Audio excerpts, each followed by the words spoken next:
Selamat pagi teman-temanku yang baik, dimanapun Anda berada pada pagi yang indah dan cerah ini.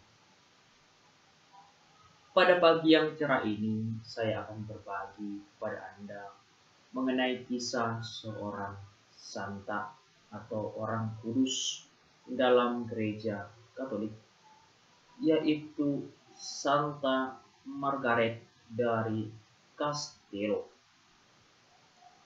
Siapa sebenarnya Santa Margaret ini dan untuk apa kita bicarakan sosok yang lumpuh jauh dari kesempurnaan.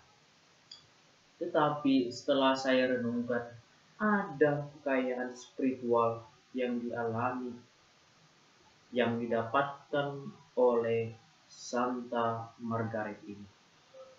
Oleh sebab itu, saya akan sedikit menceritakan latar belakang Santa Margaret tersebut.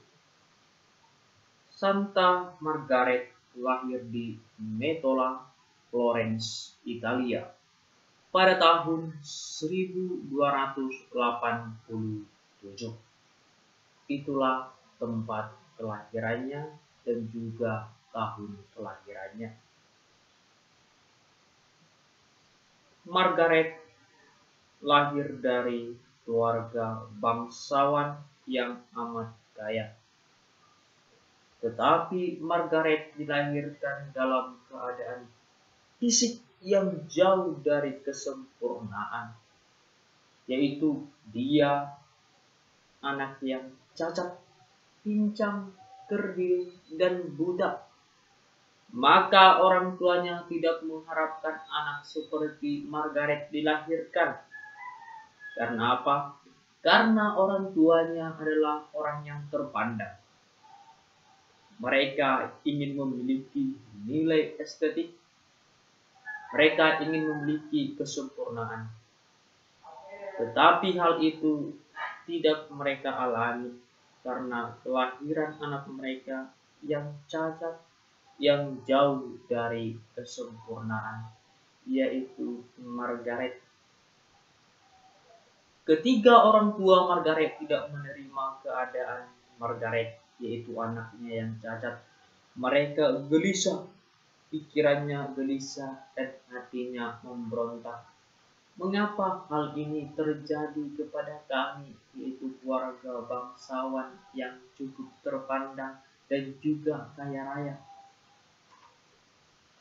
Karena tidak menerima kenyataan, manusia menjadi gelisah, gegana, dan frustrasi. Oleh sebab itu, mereka berusaha dan juga menyingkirkan Margaret ke sebuah gunung Apennin. Di Apennin, Margaret berada selama 10 tahun. Tapi dia tetap sabar menghadapi situasinya demikian.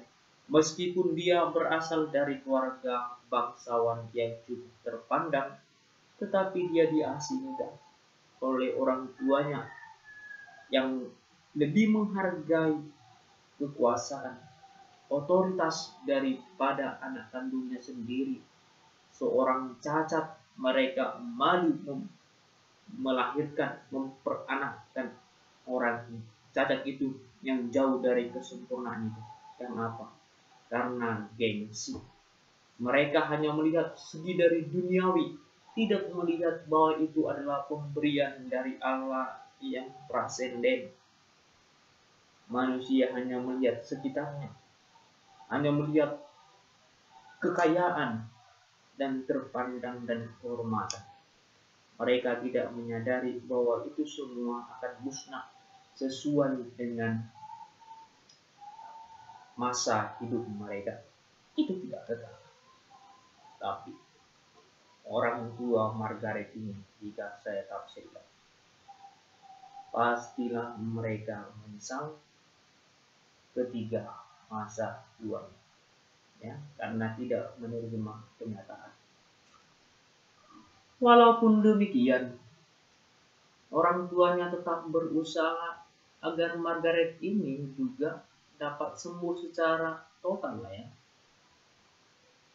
Maka orang tuanya membawa Margaret ke sebuah tempat Città Castello. Di sana ada tempat yang amat baik, amat sakral. Orang tuanya mengharapkan agar anaknya ini dapat sembuh, tetapi perubahan sama sekali dan tidak ada. Maka orang tuanya meninggalkan Margaret di Castello seorang diri dan mereka pergi ke tempat asalnya itu, Mentola. Kenapa hal itu dilakukan? Ya, orang tua Margaret hanya menginginkan yang hebat-hebat, yang sempurna. Orang tua Margaret membayangkan bahwa anaknya itu montok, bohai, aduhai. Itulah yang mereka inginkan. Tetapi mereka tidak melihat bahwa di dalam diri Margaret yang cacat, yang lumpuh itu, Tuhan ada dan Tuhan berkarya. Itu adalah semua rencana Tuhan. Mereka tidak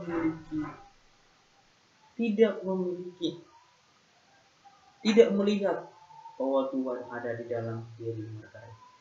Hanya mereka lihat adalah keadaan fisik anaknya yang begitu cacat, yang tidak mereka inginkan. Maka Margaret tinggal di Castello sebagai seorang pengemis karena dia buta dan parah. Maka teman-teman pengemisnya berbelas kasih kepada dia. Kepada Margaret diberi tempat-tempat khusus untuk mengemis di Castello. Tetapi hal yang unik pada diri Margaret, di mana dia menerima situasinya demikian, dan itu merupakan sebuah anugerah dari Allah. Hanya orang yang masuk dalam keheningan, yang merasakan eksistensi Tuhan, dapat menerima diri, dapat mengenal diri, dan mengenal Sang Pencipta, dan menghargai kehidupan ini dengan baik dan semestinya. Tubuh insani tidak dibatasi bagaimana kita berrelasi dengan Tuhan. Tuhan tidak melihat bahwa tubuhmu elok, bohai, cantik, menawan, anggun, tetapi Tuhan melihat isi hatimu.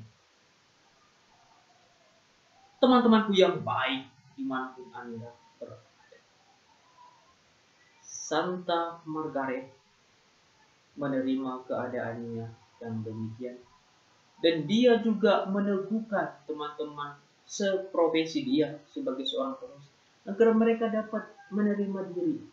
Dalam penerimaan diri ada kebahagiaan, ada keindahan, ada kepuasan, ada cinta, dan ada belas kasih.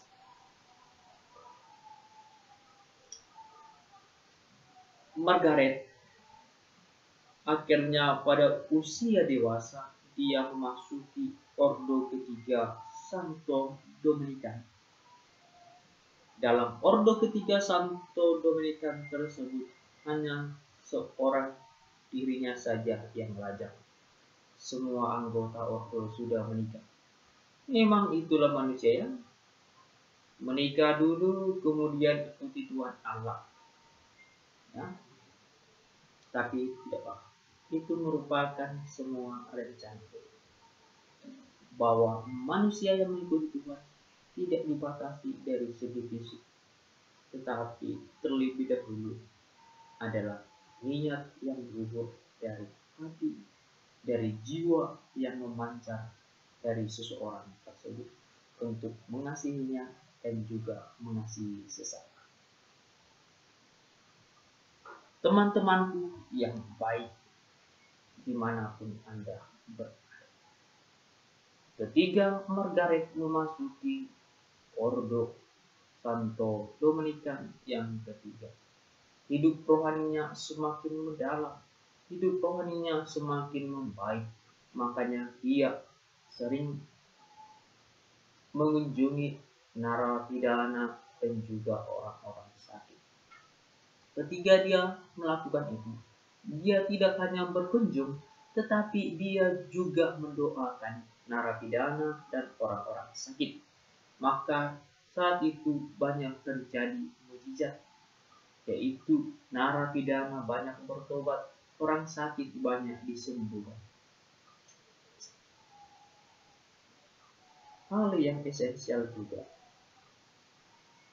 ketika Margaret menghembuskan napas terakhirnya dalam usia 33 tahun, yaitu tanggal 13 April 1320. Dia menghembuskan napas terakhirnya. Hidupnya tidak terlalu lama di dunia, yaitu hanya 33 tahun. Usia ini usia yang cukup relatif, masih produktif, tetapi Tuhan memberi dia tempat yang indah. Karena dia selama di dunia, saya pikir telah berjuang, telah menerima hidup. Itu yang paling esensial. Tetapi pada tahun 1558, kuburannya digali dan ditemukan mayatnya masih utuh. Ini merupakan suatu kebanggaan kita sebagai orang Katolik, bahwa orang-orang kudus di dalam gereja Katolik sedang busuk, tidak busuk, tetapi mayatnya masih utuh, menjadi sebuah kekayaan. Tubuh insani manusia tidak dibatasi. Allah bekerja di dalam diri seseorang yang mencari. Oleh sebab itu, mujizat banyak terjadi dalam diri Margaret, tapi saya akan menceritakan satu saja, yaitu ketika ada seorang anak yang lumpuh di bawah orang tuanya, dibaringkan di dekat mayat Margaret. Anak yang lumpuh itu bukan seakan-akan, tetapi Margaret meraba, kemudian membuat tangannya, anak itu langsung sembuh. Padahal itu adalah ketika Margaret telah menjadi mayat, tapi roh bahwa Tuhan bekerja di dalam diri Margaret, maka ia meraba anak itu, dan anak itu seketika itu langsung sembuh. Itu adalah berkat. Itu adalah karena Margaret. Di dalam diri Margaret ada Tuhan hadir, maka Margaret adalah perpanjangan kasih Tuhan, perpanjangan eksistensi Tuhan bagi kita manusia yang ada sekarang. Semoga teladan serta iman Margaret tidak membatasi kita. Semoga itu imannya membuat kita menyadari bahwa Tuhan itu Maha Kasih, bahwa Tuhan itu tidak memandang fisik, tidak memandang bahwa engkau montok, tidak memandang bahwa engkau cantik, tidak memandang bahwa engkau anggun, tetapi Dia memandang lebih dari itu, lebih dalam, yaitu adalah sementara sucimu yang terus engkau ubah, engkau olah, dan engkau bersihkan sampai bening, dan itu membuat hatimu menjadi lebih mencintai. Amin.